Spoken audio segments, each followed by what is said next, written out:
Guys, please don't forget to subscribe to my YouTube channel and pa-share na rin po at saka pa-like. So, kaya para po ma-update ko po kayo kung anong mga niluluto ko. So, itry nyo po siyang gawin. Napakasarap po siya. Sigurado babalikan nyo po ang paggawa nito. Thank you so much for watching, guys. Bye. Good morning, guys. Ngayon araw na to gagawa pa ako ng sweet pepper salad. Pinakamasarap po to dito yung salad na to. So, ipapakita ko po sa inyo kung paano gawin yung sweet pepper salad. Marami po siyang ingredients. So guys, naghiwa muna ako ng 4 kinds of sweet pepper. May green, red, yellow, and pink sweet pepper. So, hiniwa ko po siya ng cube. Small lang po. Tapos, mamaya gagawa ko ng mga panghalo pa niya. So, guys, ito po, isa po sa ingredients ng ating salad. Borgol po siya. Kailangan po natin siyang lutuin. Ito siya, guys. Parang kanin, parang bigas. Lutuin lang natin siya para lumambot. Guys, nilinisan muna natin, hinugasan natin yung borgol. Yung pagluto po ng borgol, parang kanin lang din po siya. Ngayon, lalagyan po natin siya ng 1 tablespoon of tomato paste. Lang po. Ihalo lang po natin siya sa borgol.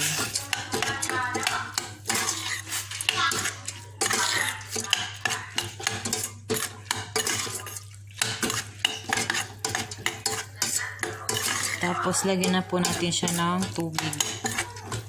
Yung sukat ng, kung magkano yung nilagay niyong borgol, yun din po ang sukat ng tubig.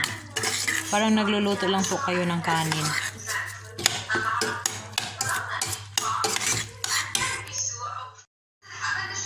Pakuluin lang po natin, tapos takpan. So guys, ito po yung mint at saka parsley. Tanggalin lang po natin siya sa tangkay. Tsaka hiwain po natin ng maliliit. Hindi naman masyadong maliit. Medyo maliliit lang po. So, ito na siya, guys. Lutuin lang natin. Takpan. Hinaan ang apoy. Luto na yung ating borgol, guys. So, patay na natin yung apoy. Palamigin lang natin siya bago natin ilagay sa salad. Natanggal ko na sa tangkay yung parsley. Gasin lang natin. Tapos hiwain na natin siya, guys.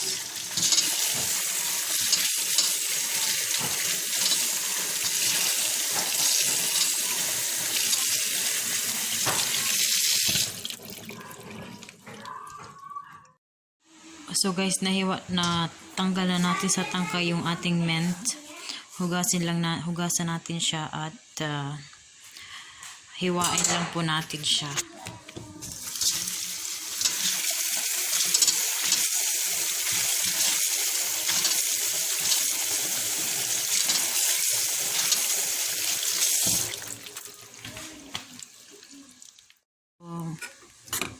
Medyo malamig na yung ating borgol.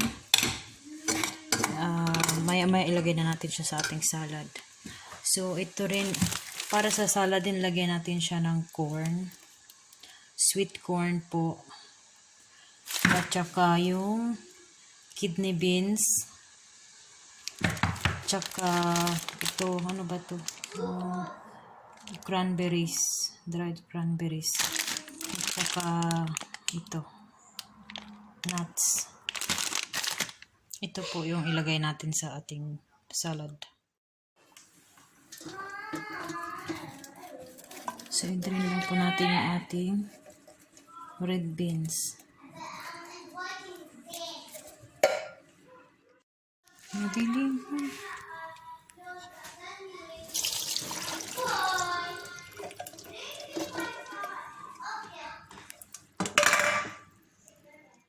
May cherry tomato pa pala, guys. Kailangan natin ng cherry tomato sa ating salad.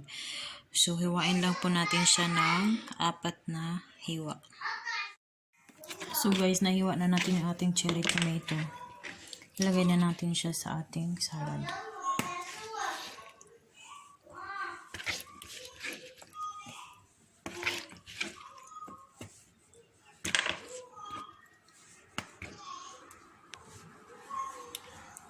Ito na siya guys, ang ating salad.